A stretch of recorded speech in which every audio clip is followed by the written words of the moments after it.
And just like that, our time on the ranch has come to an end. Feels like we hardly even got to know you, Brokejaw. From Jeremiah's racist ways, to Terrence trying to shoot Crazy Dog at the breakfast table, Jake and Alicia going to the bone zone, Nick shooting his once drinking buddy, Jeremiah, in the head, and finally, with Alicia taking the knife, Carol style, to all those poor saps that thought they were going to be on Fear the Walking Dead for a while. We will look back fondly at these memories and remind ourselves, thank God they got away from that damn boat. Just like last week's review, I'm going to give you some of my favorite moments from the episode, my overall thoughts and review score for Fear the Walking Dead Season 3, Episode 13, This Land Is Your Land. If you happen to like the video, maybe hit that like button and subscribe.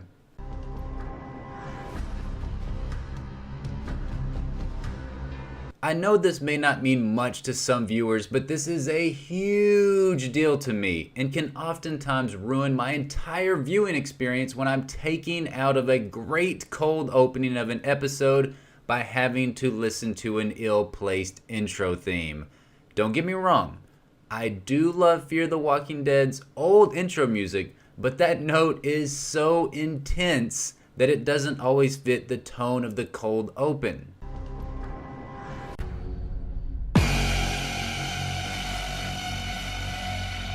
See how jarring that is? Where the first intro very subtly led you into and out of the intro credits, the second smacked you right in the face, and in my opinion took away from the opening scene. Atticus Ross and the music department have been killing it lately with the choices for Fear's score, and they crushed it once again with changing up the intro for This Land Is Your Land. Fewer people, less carbon dioxide.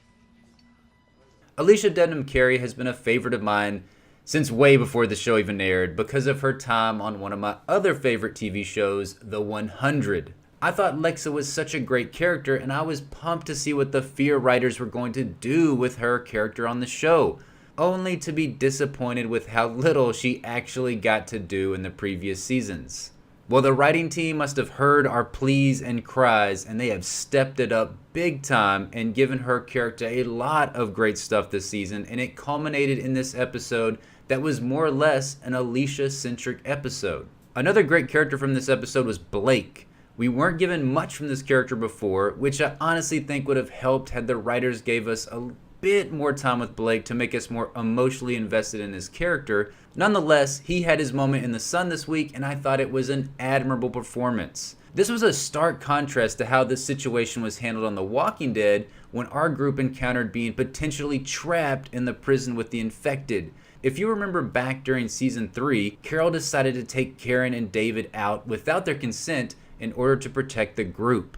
I liked how Fear made this situation much more intimate, with Blake helping Alicia take out all of the bitten and then her subsequently having to put him down as well. Now, I didn't like this more or less than what had transpired on The Walking Dead.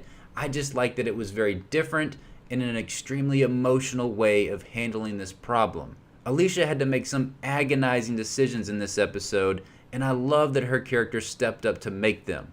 I also love that she chose not to send the folks that were bitten on a fool's errand that would have eliminated them from being a problem, but gave them the facts up front and saw them as human beings. With the loss of Jake, Alicia really is the only moral compass of the show.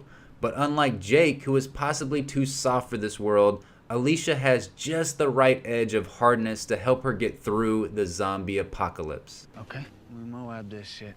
It's weird to say because I don't typically like Dumb and Dumber style humor thrown into a super distraught, emotionally heavy TV episode, but I couldn't get enough of Troy and Nick's misadventures in this episode, and it was a welcome break from all of the distressing and depressing stuff that Alicia was dealing with in this episode.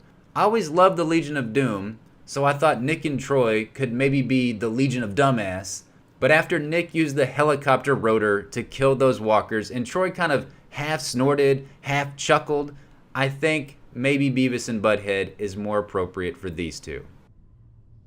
Wasn't there to save him? I'm really enjoying seeing the development of this character and getting to know Crazy Dog more. I also really like how he contrasts with Daniel. Like Daniel, Crazy Dog has had to do some things that he was not proud of in the name of his country.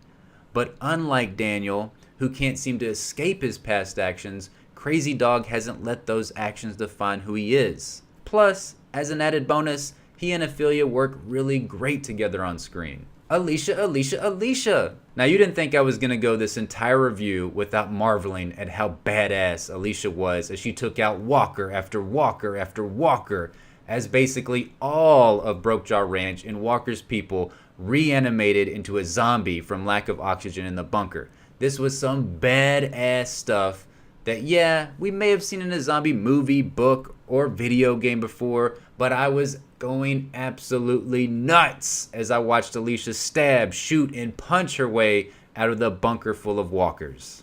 Now, despite how awesome I thought that scene was, I did have some minor grievances.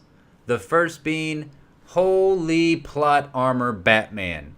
Seriously, Alicia must have been wearing the invisibility cloak with zombie kryptonite underneath in order to survive that onslaught of walkers. Also splitting up the group once again. And lastly, why in the hell would they not get the supplies from the bunker? I get that two of these are minor things that TV shows do from time to time. Protecting main characters from overwhelming odds is nothing new, and not showing characters do things that people would do in real life if put in similar situations, I understand why these things happen. The writers need to make us fear for a main character's demise. There isn't enough time to show us every minor detail.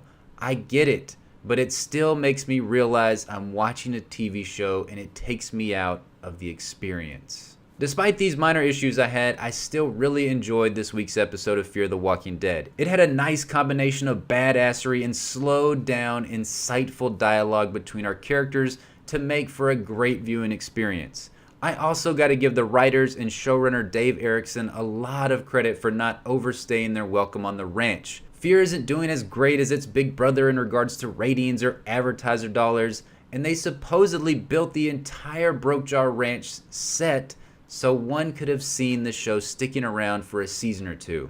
They didn't, and I think the show will be better for it. Troy saw it coming, came to warn us, but it was too late. I almost forgot. I foresee some major shit going down when Nick's lies finally catch up to him. And at this point, I don't know if he is actually able to discern fact from fiction with the amount of lies he's been weaving.